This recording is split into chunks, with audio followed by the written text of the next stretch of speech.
Ahora sí, toma asiento, por favor. Qué bueno es Dios.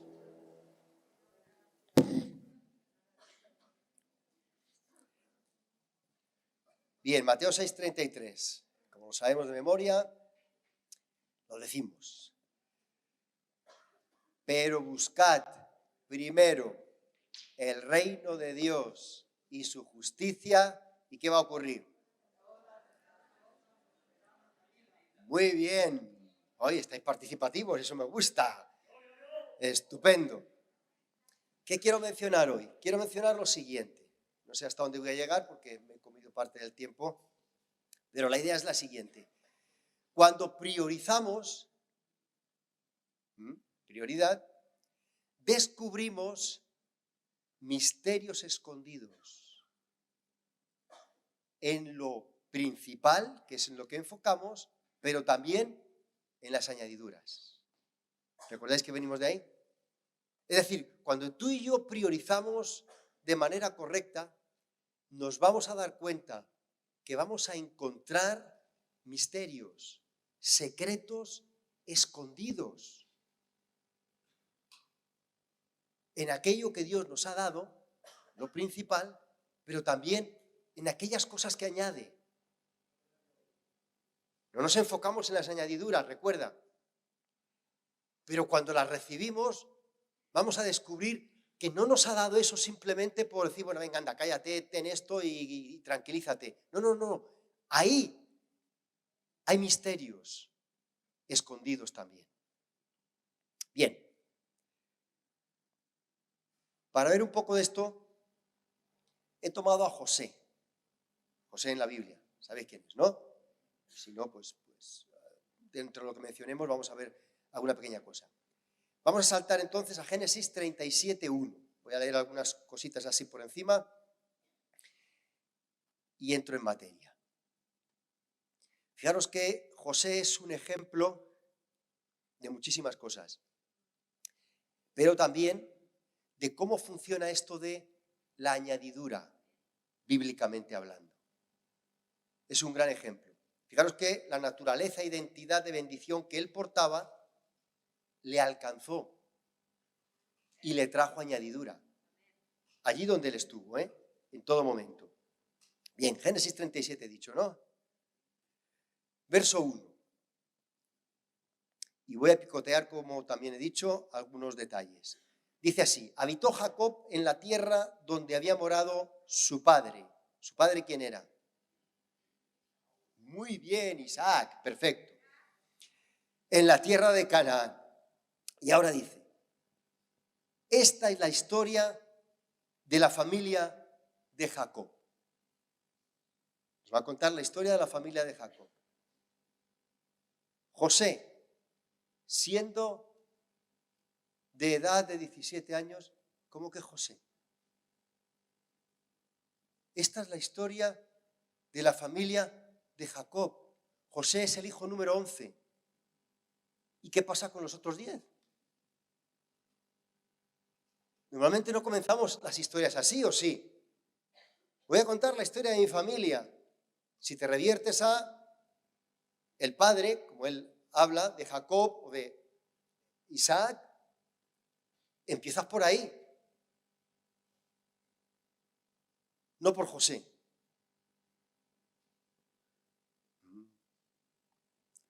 Interesante.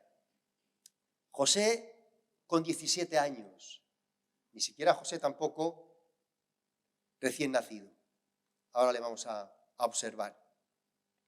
Y nos dice que apacentaba las ovejas con sus hermanos, etcétera, pero verso 3, amaba a Israel, a José, más que a todos sus hijos, porque lo había tenido en su vejez. Aparentemente no tiene demasiado espiritual esto, ¿o no? Simplemente lo ha tenido en su vejez y como el hombre pues ya es mayor. Es lo que leemos del tema. Bien. Y le hizo una túnica de diversos colores. El problema, más que el problema, la virtud, es que Jacob era profético. Igual que Isaac, igual que José. igual que como he querido hacer antes, tú y yo. Le hace una túnica de diversos colores, viendo sus hermanos que su padre lo amaba más que a todos sus hermanos, le aborrecían y no podían hablarle pacíficamente.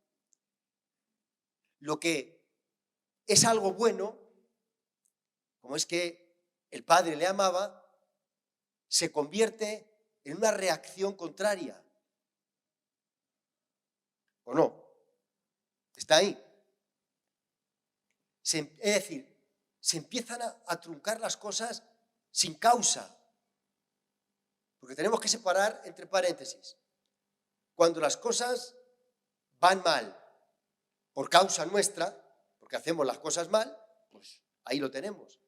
Pero cuando las cosas te van mal, me van mal, y no hay causa, yo no he hecho nada para eso, bienaventurado, bienvenido hermano, bienvenido, eres especial. ¿Me estáis siguiendo? Bueno, pues vamos a peor. Verso 5. Y José soñó un sueño y lo contó a sus hermanos y ellos llegaron a aborrecerle todavía más. Es decir, no va a mejor, va a peor. Hay que entender que es un muchacho de 17 años. La mayoría lo disculpamos, es decir, no sabe muy bien de qué va el tema. Pero aún así es un poco cabezota. Seguimos, verso 9. Soñó otro sueño. ¿Y a que no sabes qué hace? Si ya se lo has contado y ya te has dado cuenta de la reacción, ahora vas y lo cuentas otra vez y ¿qué crees que va a pasar? Este hombre creía en los milagros. Pues se lo contó a sus hermanos y a su padre, y hasta el padre ya le mira y le dice: ¿acaso vendremos yo, tu madre y tus hermanos a postrarnos en tierra ante ti? Es decir, ¿de qué estás hablando? ¿De qué va esto? Y verso 11, sus hermanos le tenían envidia. Ya no solo le aborrecen, ahora le tienen envidia. Su padre sí meditaba en ello. Bien, ahora, el asunto, el enfoque de José, y aquí empezamos a analizarle, el enfoque de José está en lo principal, no en las añadiduras. Y aquí empiezan a haber ya misterios escondidos. El enfoque de José no está en la revelación que ha recibido. Y esto nos puede ayudar mucho para cuando tenemos sueños, tenemos revelación de parte de Dios, tenemos... José no se enfoca en eso. José no se enfoca a decir: Dios ha dicho que yo voy a gobernar y que vosotros vais a ser los que vais a estar bajo mi gobierno, y para nada. José se enfoca en algo que dice el verso 2.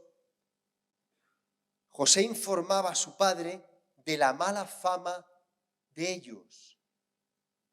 José no se enfoca en la revelación que ha recibido. José se enfoca en lo más importante, que es la identidad. Fama tiene que ver con identidad. ¿Qué mala fama tienes? Es por la que se te ve. ¿O qué buena fama? Es por lo que los demás perciben que eres. Identidad. ¿Veis dónde se enfoca José? José no se enfoca en la revelación. Es genial. Pero si os fijáis bien en la revelación, no es el tema de la revelación, pero lo dejo en paréntesis ahí para que veáis el por qué a veces no podemos enfocarnos en eso, porque ¿cuándo se cumplió ese sueño?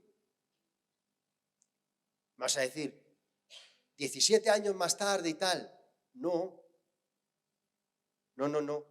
Literal, ese sueño no se podía cumplir nunca. ¿Por qué? ¿Recuerda lo que soñó?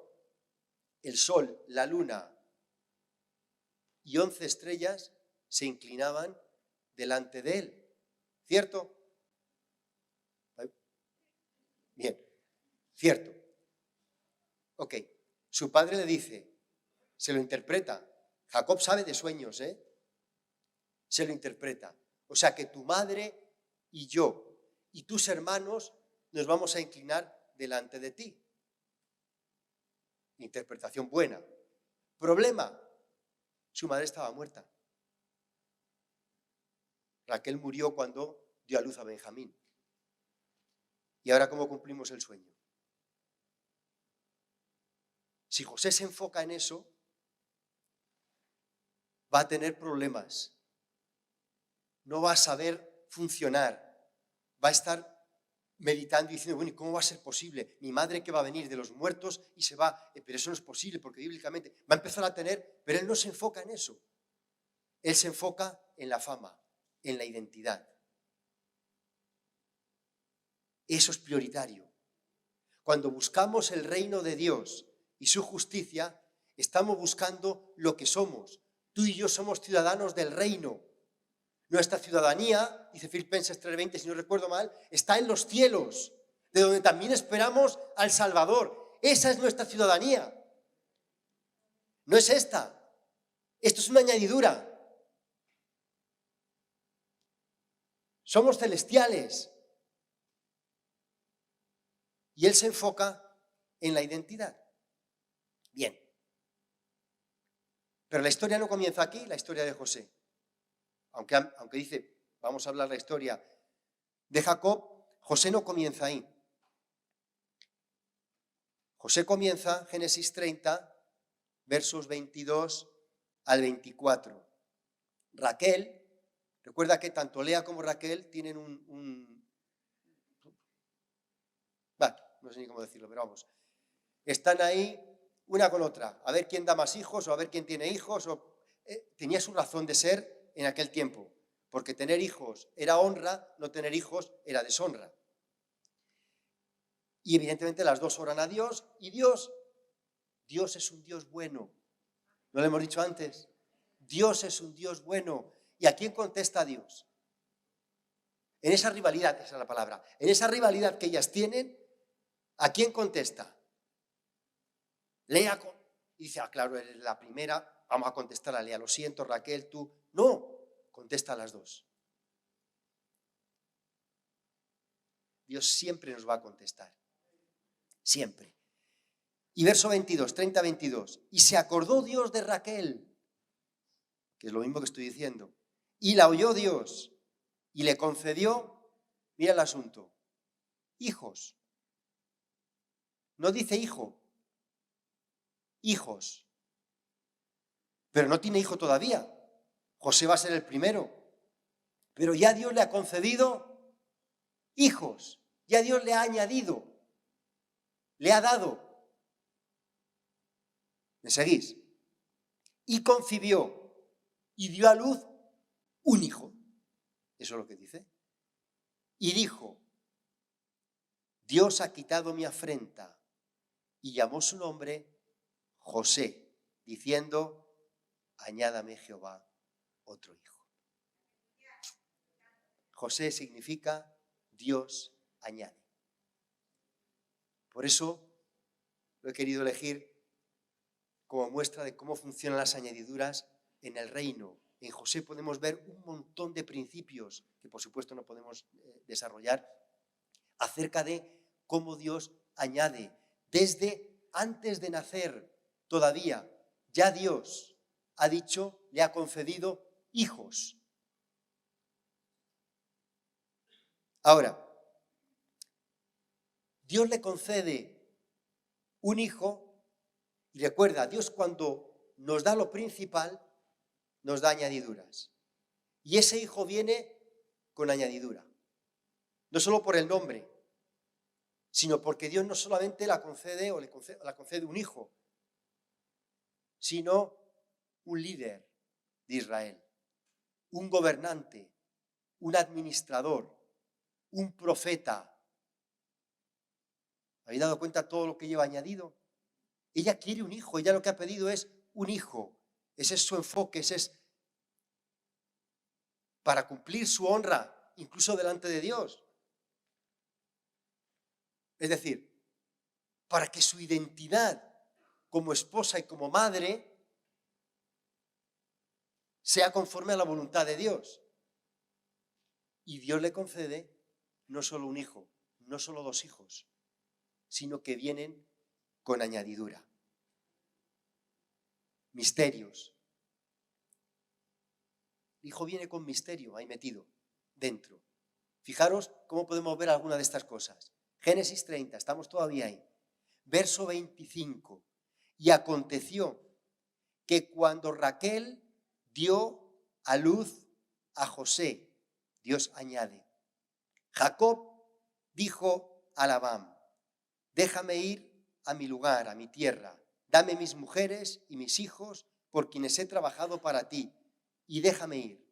Tú conoces el trabajo que yo he realizado para ti. ¿Qué va a pasar ahora? Lo dice. ¿Por qué no dice cuando ocurrió? No, cuando nació José, la añadidura empezó a manifestarse, que este muchacho venía no solamente como hijo, sino que traía prosperidad como añadidura. Ahí Jacob y su familia empezaron a prosperar. Hasta entonces habían trabajado, él lo dice, lo hemos leído, habían trabajado por sus mujeres y por sus hijos. 0. A partir de ahí, y sabemos la historia, Labán le dice, no te vayas, ponme un salario. Todos sabemos cómo funciona el asunto. Y nuevamente, detalle. Y voy a hacer algo extraño, ¿vale? Detalle. La añadidura que trae José es una añadidura que se ve físicamente, pero es de administración de recursos espirituales, de misterios. Porque nuevamente, a través de un sueño en el que, evidentemente, José no puede centrarse porque es muy pequeño, pero que Dios le da a Jacob las varas con las ovejas, ¿recordáis? A través de eso, la familia se enriquece.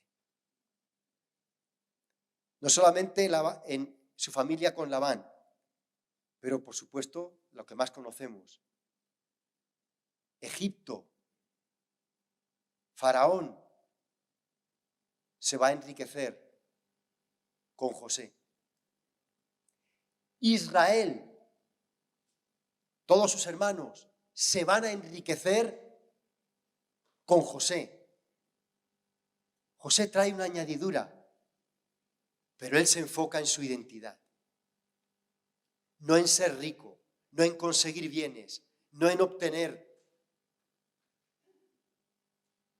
Él se enfoca en quién es. Por eso cuando Faraón le tiene que interpretar el sueño, José se atreve a decir simplemente, búscate a alguien. Es decir, se enfoca en identidad. Alguien. Esto va a depender de alguien. El sueño que has recibido de 7 vacas gordas, 7 vacas flacas, esto te lo he interpretado, no hay ningún problema, esto es lo que va a suceder. Pero todo esto depende de alguien. Hace falta alguien. Qué bueno que Faraón dijo, ¿quién mejor que tú? Acertó, porque él era la añadidura que Faraón necesitaba también. No importa que fuese egipcio, era lo que necesitaba. Él portaba la añadidura de imagen profética. ¿Sabes qué portamos tú y yo? Añadidura de imagen profética. Totalmente. Mira cómo funciona esto. Israel, para intentar explicarme más. Israel. ¿Recuerdas que Israel Dios les dio maná? No les dio comida. Lo podía haber hecho Dios, pero les dio maná. Ellos recogían su maná. Luego nos vamos a encontrar a Jesucristo.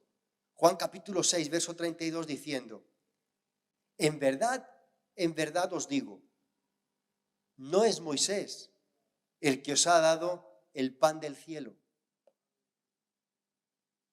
sino es mi Padre el que os da el verdadero pan del cielo, refiriéndose, ya había dicho anteriormente, que Él era el que había descendido del cielo de parte de su Padre. Es decir, el pueblo de Israel, en la añadidura del maná, el maná no era lo principal. Recordáis que el maná tiene que ver con comida. Mateo capítulo 6, 33, de eso está hablando. Mirad los pájaros. El otro día ponía yo la broma así de, no tienen un sistema sostenible de siembra y siega, pero comen todo el tiempo, porque mi Padre los alimenta. Aquí es la misma imagen. Ellos no tienen un sistema, y menos por el desierto, pero comen todos los días. Ahora, la idea no es comer es la añadidura, que la necesitan. La idea es la imagen que portan, la imagen profética, que cada vez que está cayendo maná del cielo y ellos se lo están comiendo, están hablando, entre otras cosas, de Cristo Jesús. De Cristo Jesús y la cruz. Y ese sacrificio hecho en la cruz. Así también con la bebida, ¿recordáis? 1 Corintios 10, Pablo lo dice. El agua de la roca que ellos bebían.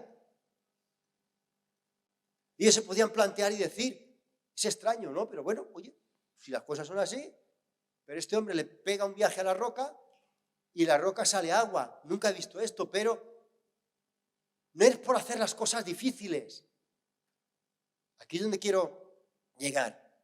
Tú y yo no estamos viviendo las cosas por decir, pero qué complicado es esto, ¿no? Pero esto podría ser mucho más fácil, que no es por hacer las cosas difíciles, es porque tú y yo portamos una imagen profética y cada vez que tú y yo bebemos de la roca, no de un manantial, no de un río, de la roca, estamos declarando que saciamos nuestra sed en Cristo Jesús. Él es nuestra roca. Y así constantemente. Decimos, no, pero eso fue Israel. No, no, en nuestros días, en nuestro tiempo. Es interesante que tú y yo sepamos, somos gente especial igual, por eso lo he querido mencionar. Y no por ti y por mí. No, porque verás todo lo que yo voy a hacer para el reino. Tú no vas a hacer para el reino nada. Y yo menos. Ya el reino está hecho. Y ya el reino tiene un rey que sabe gobernar sobre todo el reino, que sabe establecer su reino aquí en la tierra, que además ya vino personificado en Cristo Jesús y lo hizo. No nos necesita, en ese sentido, para nada, pero nos invita a que portemos una imagen, la imagen de Cristo Jesús, cada uno de nosotros. Y cada vez que tú y yo comemos, oramos, como hizo Jesucristo, dio gracias y creemos que estamos orando para que no nos sienten mal los alimentos.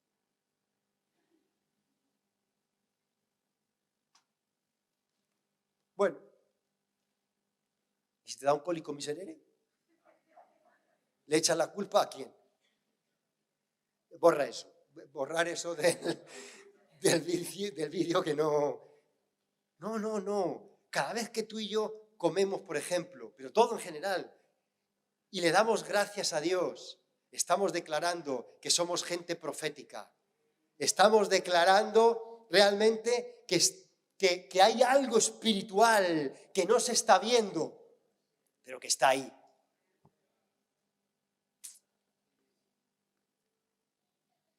Os lo dejo ahí. Por eso dice Pablo, 1 Corintios 4:1, estoy ya acabando, ¿vale? Tardaré un poco en acabar, pero si digo estoy acabando, os relajáis. 1 Corintios 4:1, que todo hombre nos considere de esta manera, como servidores de Cristo y administradores de los misterios de Dios. Lo importante no es la añadidura, Lo importante no es, uy, he visto a Dios obrar, ha hecho. No, lo importante no es eso. Lo importante es la identidad que porto. Eso es lo importante. Y la imagen, la buena fama. Vuelvo a José.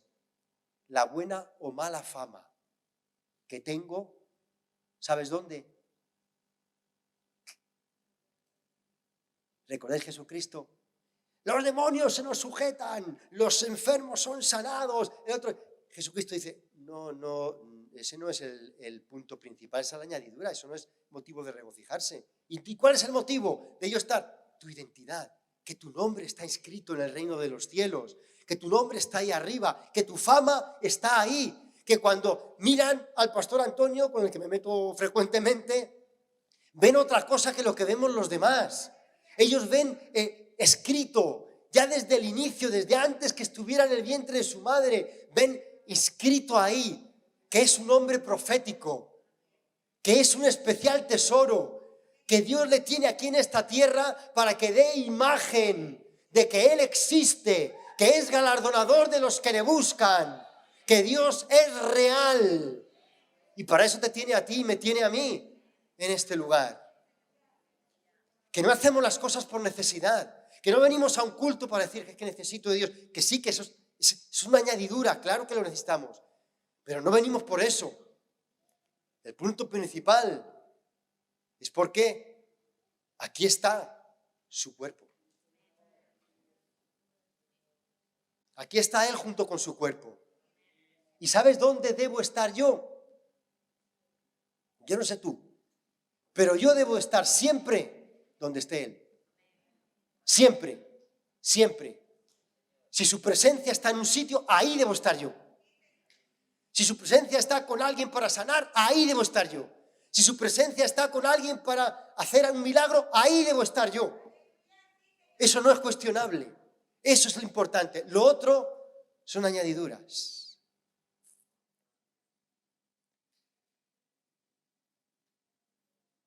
Por eso lo que más especialmente recibimos en una congregación, ¿sabes qué es? Lo que hacemos, lo que recibimos en cualquier familia. Hay dos cosas que recibes en cualquier familia. Una es identidad y un nombre. Ya está. ¿Qué recibimos en la iglesia? No, yo recibo porque se satisfacen mis necesidades, porque yo... Eso es añadidura. Está muy bien eso. No, pues yo veo a la gente que me ama y me quiere y me apetece. Eso es añadidura. Está bien. No. Lo que recibimos en una congregación, aquí, ¿sabes qué es? Una identidad. Una identidad como cuerpo de Cristo. Y eso es fundamental. Y ahí es donde debo enfocarme. Y lo otro empiezan a ser añadiduras que llevan escondidos mensajes, misterios proféticos. Que cuando nos vemos funcionar unos a otros, vemos, no, qué difícil lo está pasando fulano, que no sé, este qué bien, el otro que no sé cuánto. Pero detrás de eso, detrás de esa añadidura, hay un mensaje profético. Dios usando a alguien como un especial tesoro para mostrarle al mundo su misericordia, su gracia, su bondad, su majestad, su soberanía, todo ese tipo de cosas. Por eso dice Romanos 8, 16, el Espíritu mismo da testimonio a nuestro espíritu de que somos hijos de Dios. No dice de que somos ricos, no dice que somos pobres, no dice que somos gente inteligente. No, somos hijos de Dios. Y eso sí, y si hijos. ¿Ven lo principal? La identidad. Y si soy hijo, ¿qué va a ocurrir? También heredero. También el resto es mío, pero lo principal no es el resto. No, yo también tengo derecho como el pastor Antonio, porque si él... No me enfoco en eso. Soy hijo de Dios. Y por supuesto, si lo soy, me voy a dar cuenta que como con José, la añadidura de la herencia viene por sí sola. Me va a ser dado. ¿Sabéis por qué algunos Muy poquitos, muy poquitos. Par de marcianos por ahí. No heredan por falta de identidad. Picando aquí, picando allí, yendo para acá, por el otro lado, falta de identidad. José podía haberse comparado con los hermanos. José podía haber hecho 20.000 historias, centrándose y además diciendo, a ver, pero si yo aquí, levantemos la mano, ¿quién ha tenido un sueño de vosotros 11? Ninguno. Yo he tenido un sueño de parte de Dios. ¿Quién? Y empezar a hacer valoraciones, pero no. No. Identidad. Somos herederos y coherederos con Cristo. Realmente la herencia ni siquiera es nuestra. La herencia es de Jesucristo, pero Él la comparte con nosotros. ¡Qué buena cosa! Ahora, ¿cuál es el problema? Y ahora ya sí termino. Deuteronomio 29, verso 4. Pero hasta hoy Jehová no os ha dado corazón para entender, ni ojos para ver, ni oídos para oír. Esto mismo se lo dice Moisés al mismo pueblo, haciéndole ver qué es lo que había pasado. Lo que había pasado no era ni siquiera su mal comportamiento. ¿Sabéis que Dios tiene soluciones para todos los malos comportamientos? Ya lo demostró en la cruz. Cuando yo fallo, Él tiene solución. Su sangre me limpia de todo pecado. No hay problema con eso tanto. Pero cuando yo no tengo corazón, no tengo oídos, no tengo ojos, para Dios, ahí sí tengo un problema de identidad. ¿Te pones de pie?